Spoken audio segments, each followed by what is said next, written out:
I am the Tofu Golem. Please enjoy the video. You start by ensuring Excel and macOS accept custom keys.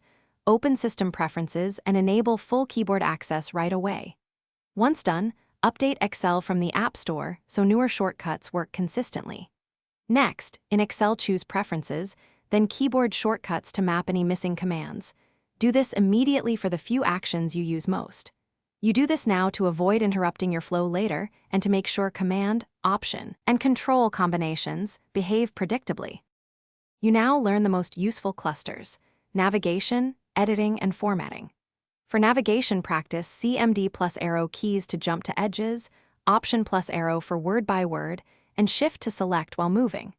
For editing, use CMD plus C/V and CMD plus Z, and CMD plus Enter to enter the same formula across a selection.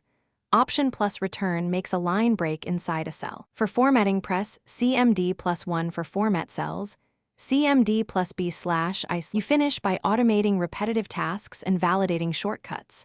Record a macro for repeated steps and assign a shortcut to it so you avoid mouse work. Save that in your personal macro workbook. Then export or back up your keyboard mappings and Excel preferences to replicate the setup on another Mac. If a shortcut ever fails, make sure there is no system-level conflict in System Preferences, then reassign the key inside Excel. This resolves most issues quickly and keeps your workflow consistent.